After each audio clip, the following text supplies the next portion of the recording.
Every dream needs a guide, and every purposeful living needs that voice that goes ahead of it. When we talk about mentorship, we're talking about a relationship between two people where one person is more experienced and that person provides guidance for the willing party. We cannot exist as islands. We cannot assume that we know everything about how to navigate the vicissitudes of life. The need for guidance, the need for just understanding life sort of spurred me to start to seek mentorship. How do you know that, okay, at this time, I need a mentor? Or you can initiate a mentor-mentee relationship when you find someone who has succeeded in the path that you're towing in life.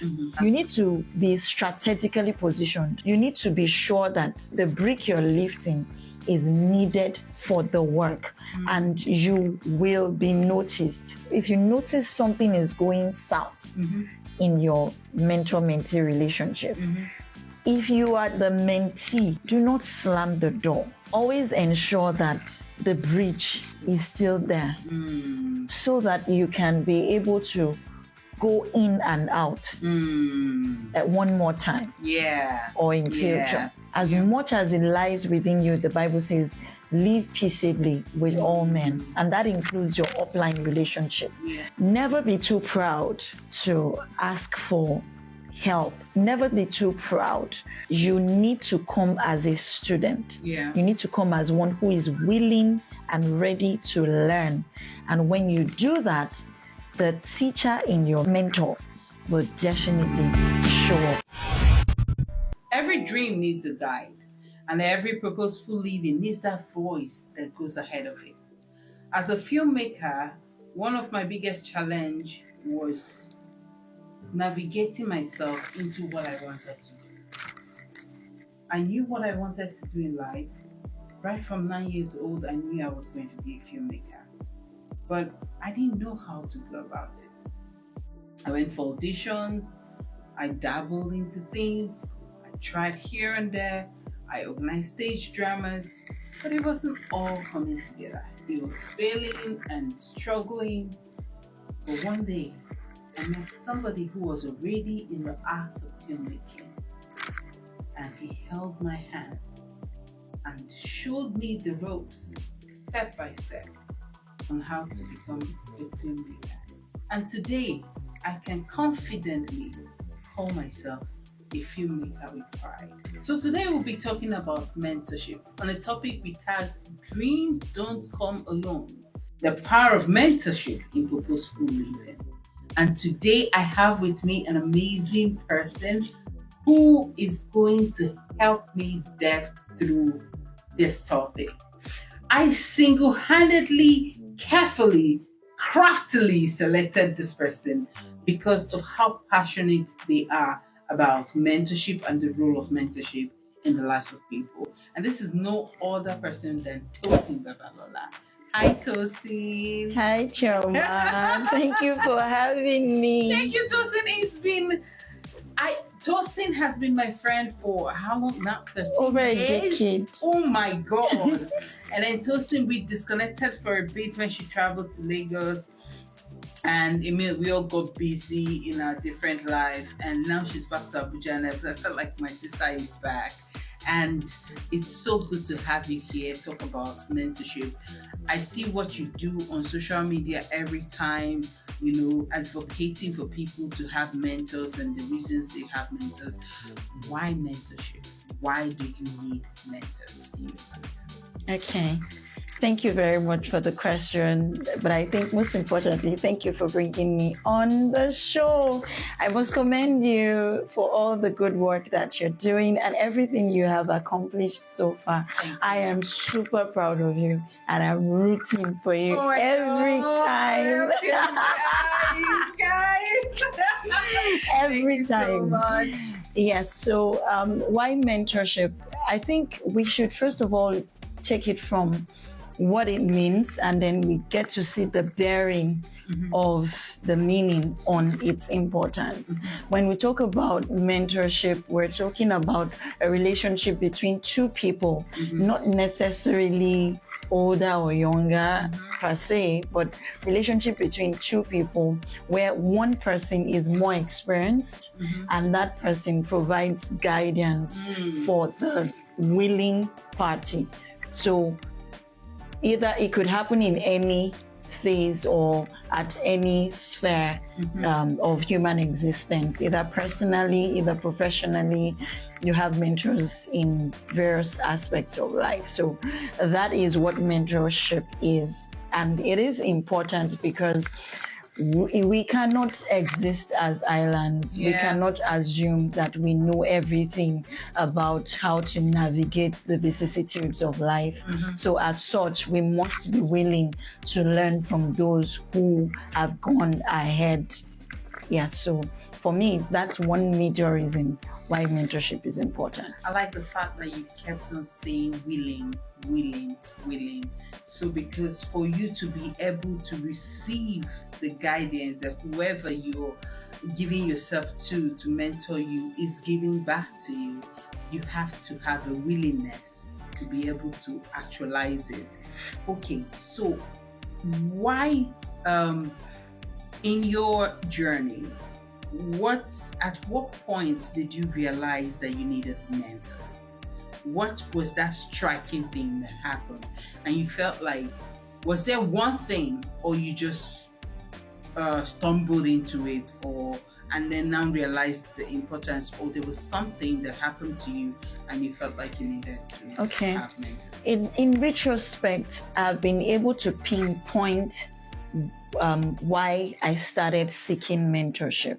But in the moment while it was happening, I didn't really know what was going on with me.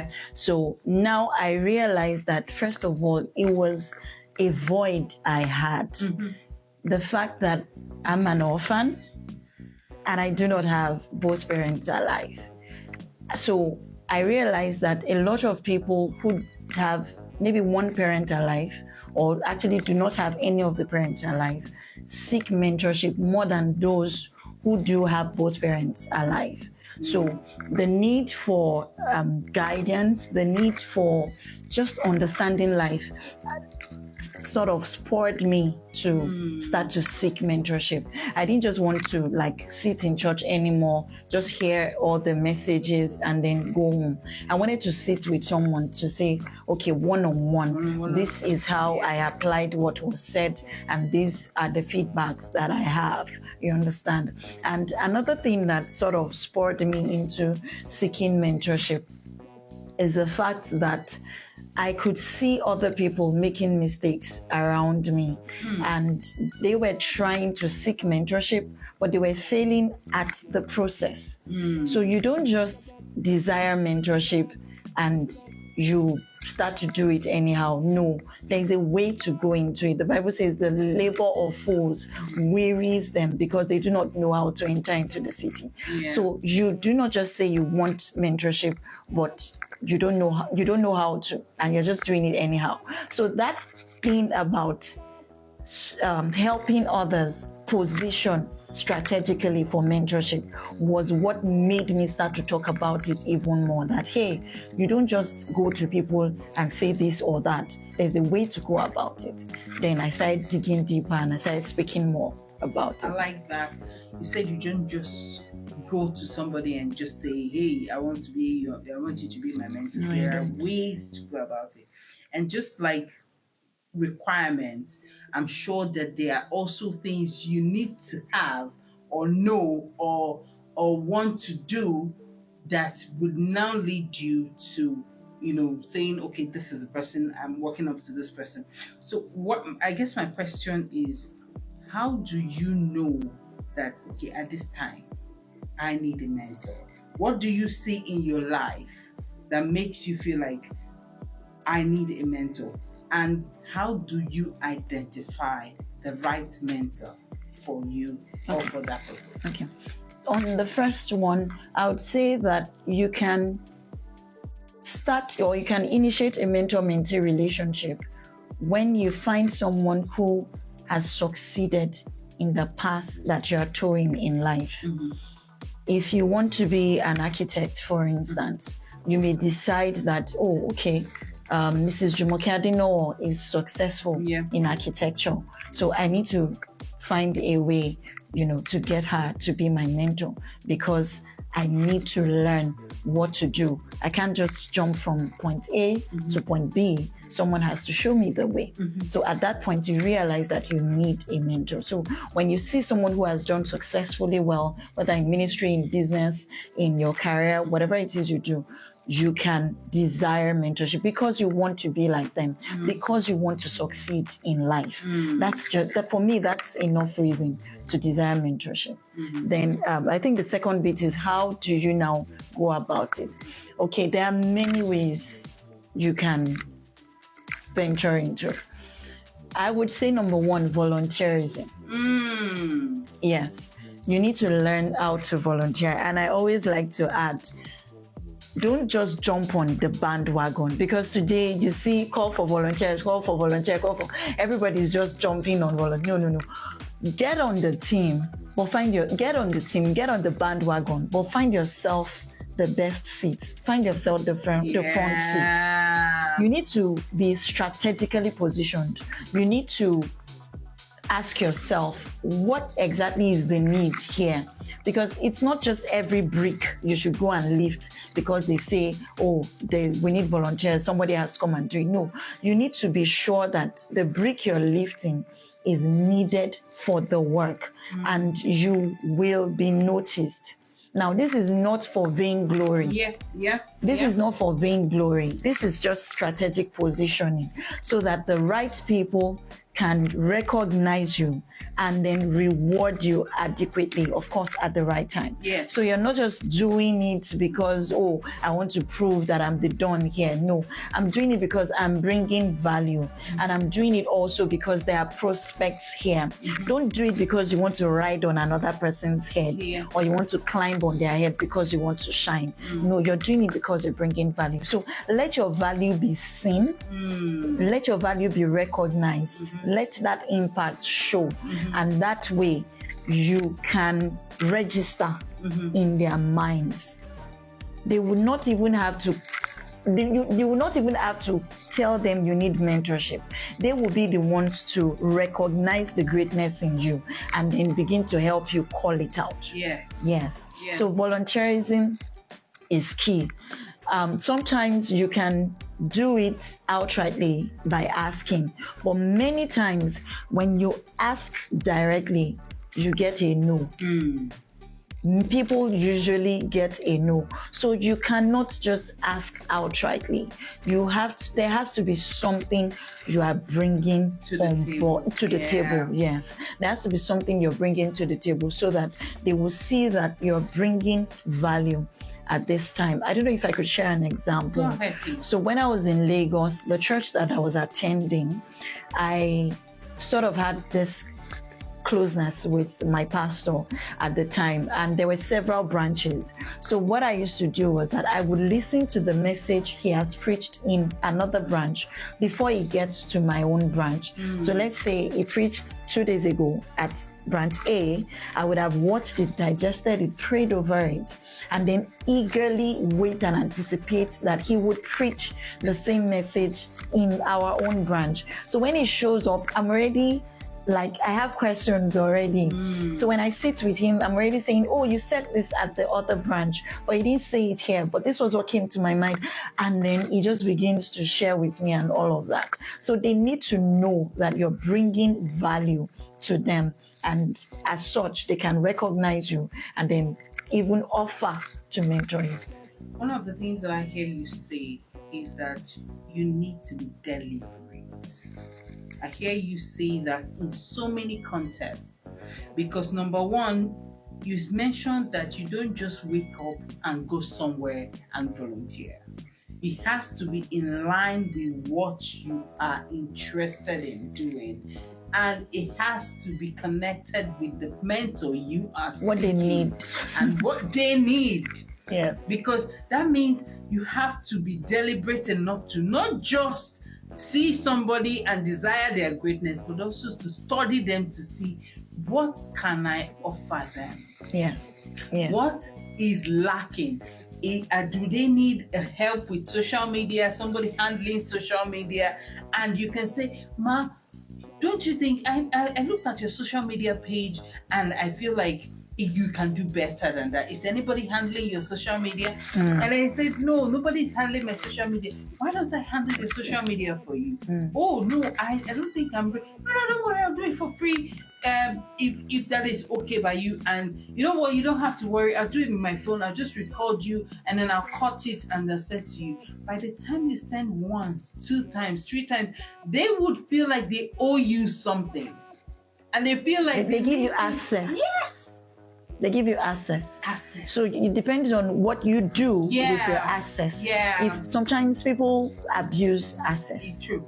And sometimes people assume they are in mentorship when the only thing they actually have is access. So don't get it. Don't mix it up.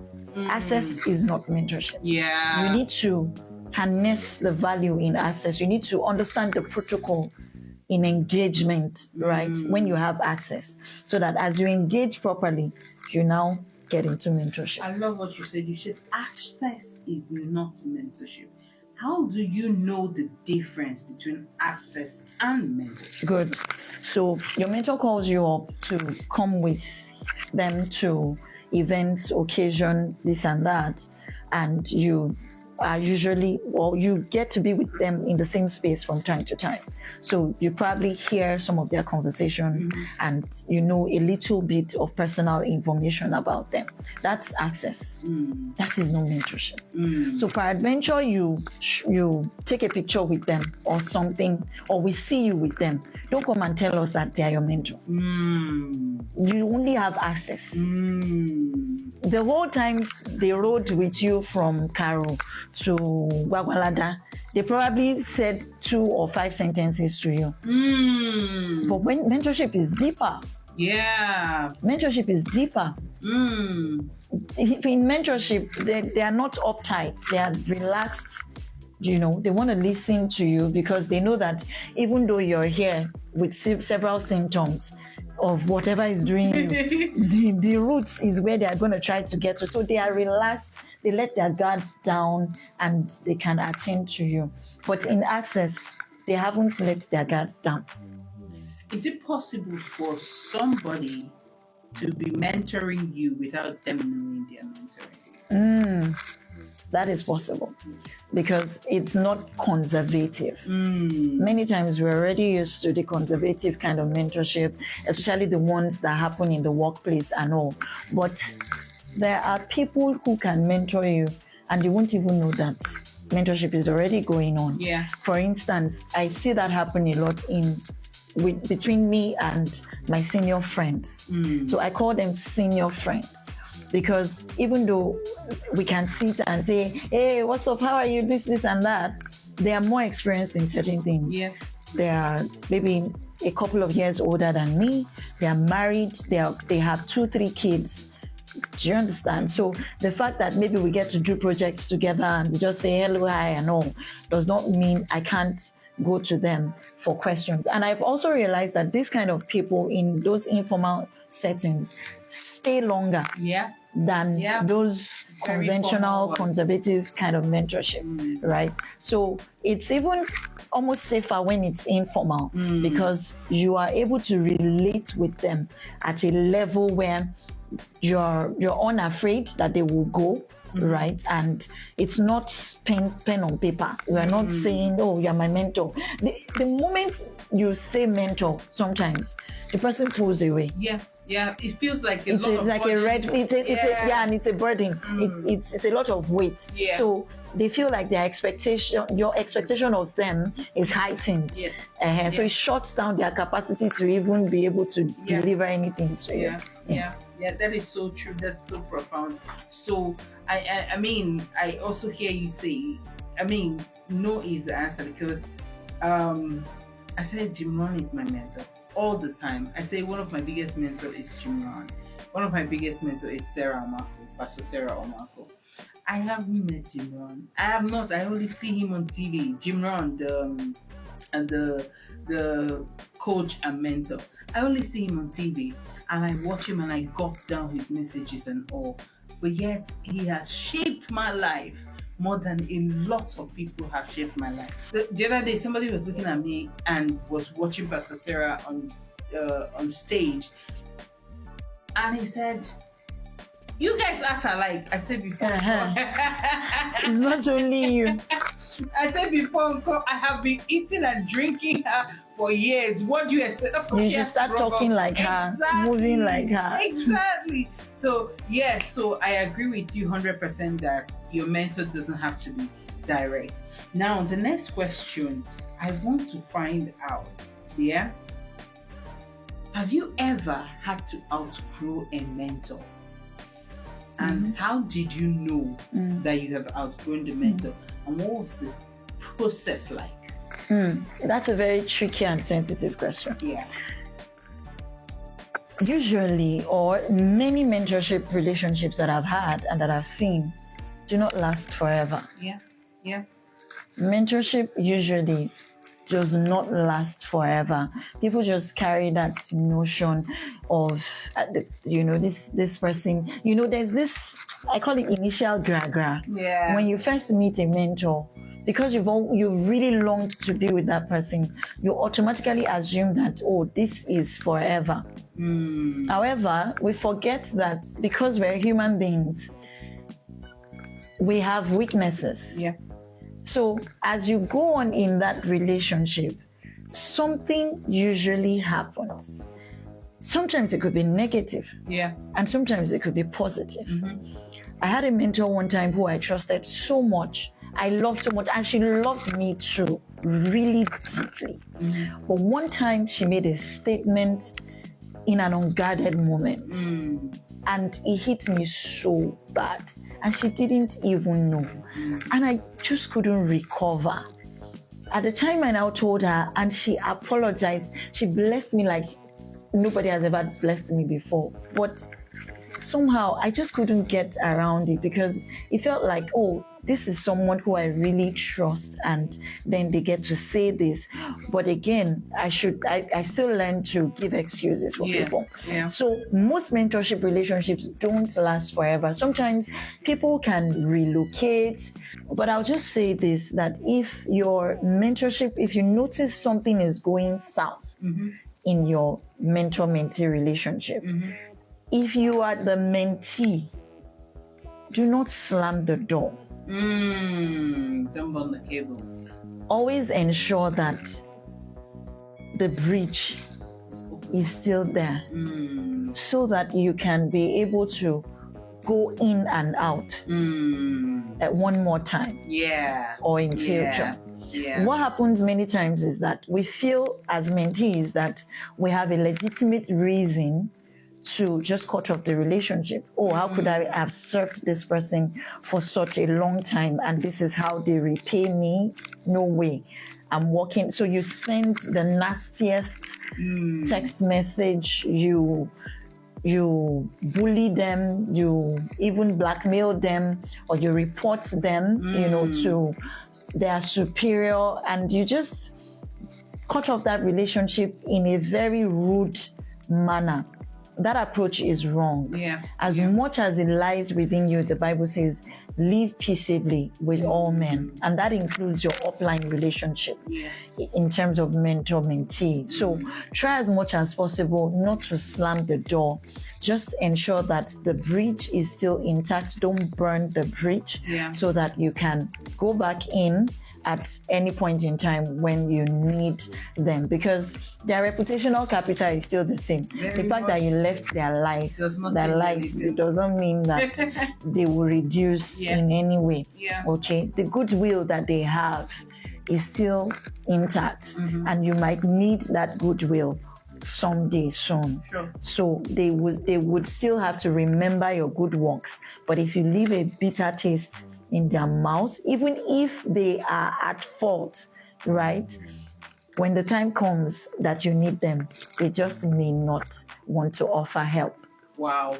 What is the role of vulnerability in a mentor-mentee relationship? The role of who? Vulnerability. Vulnerability. Okay. I think the reason some mentees do not like to be vulnerable anymore is because their fingers have been burnt. Like I said, not every mentor-mentee relationship becomes successful or ends well. People have been raped because somebody said, I'm your mentor. There are mentors who are tormentors, right? So you need to learn how to put the negative experience behind. I have friends who just look at me and say, Tosin, you know what? What is your mentor-mentee thing you're just carrying up and down? It works for only you. It doesn't work around here. But what they forget is that I also have my own share of negative experiences in mentorship. I just shared one with you. Yes. So that does not mean I should not desire a mentor anymore. I still do in certain aspects of my life. Vulnerability is still a very important part, because it's like you going to see the physician and he wants to give you injection on your bum, but you're not willing to pull down your pants, right? So you need to be able to do that, or else you're not going to be well. True. If you claim to need direction, guidance, and you want to learn from their experience, you need to let them know where the matter is doing you gong, so that they can administer the help that you need. So without vulnerability, I know mentorship going anywhere. Wow, it has been incredible. You need to be able to open up. You just need to apply caution. Caution, right? Who is the mentor? What circle did you even meet? Where did you even meet this person? Who are the people around them? What's the network like? Are they people? What are their values, right? Are they people that you can trust and really emulate? Because there's that one thing you really like about them. That one thing you really want to become. But there are other things around them. So for instance, your mentor is successful in his consulting business and is a phenomenal leader, but he has problem with women. So he asks you to come and see him in his suit at the hotel. As much as you really want to learn all the leadership, business consulting, yada, you need to be able to apply wisdom so you can circumvent, the dynamics and know, okay, I'll pick this one. I need to be careful here so that I don't fall into a ditch here. Do you understand? And then still learn from them. But where you can't see, say, it be like, say, just make up your mind to forfeit, because people have been damaged. I think what you're saying is we should know when to. The fact that this person, you've identified this person as a mentor, does not mean you should die there. Vulnerable. But what I'm trying to say is, they will tell you it's part of vulnerability. But you will not know what you're trading off. So you need to draw the lines. Boundaries. Exactly. In every mentor, there has to be boundaries. See this one? I'm not passing this Exactly. But many times mentees make mistakes because they're just after that thing. They want to, they want to constantly have access to that person. And then they begin to sell off their own values. Because for crying out loud, this person is renowned. This person, do you understand? But because of your closeness to them, you now get to see their weaknesses. But because you really want to be like them, you're ready to just still go on all the same. Wow. In the name of vulnerability. It has been incredible. It has been. I wish we can keep talking about this issue. Like, it can't end. Like, it's so unending. I wish we can keep talking about it, but unfortunately we might have to close the curtain on this one, and maybe we will call back again for us to actually talk more on this mentor-mentee relationship, because it's quite important. you can't do it alone. A lot of people say we're self-made, we're this, but at what cost? What did it cost you? If somebody who has gone the path can just hold your hands and go through the path with you, maybe it will be much more easier and like an easier pill to swallow. I'll let you say one last thing to the audience before we wrap up for today. Okay, so this is what I would say. When the student in you shows up, right, the teacher in your mentee will also show up. Never be too proud to ask for help. Never be too proud. Today, I see a lot of young people who just go around like they have it all figured out, and it is the mentor who does not know. But you need to come as a student. Yeah. You need to come as one who is willing and ready to learn. And when you do that, the teacher in your mentor will definitely show up. And together, you will journey towards that desired destination. Wow. It says together you will journey towards that desired destination. And I think that's a perfect place to wrap it up for today. It has been incredible talking about actualizing your dream by getting a mentor. This is Minding Your Tomorrow, and my name is Chioma Ezeani. Until next time, when we'll bring you yet another topic, something else that we can discuss and make your life work better one step at a time.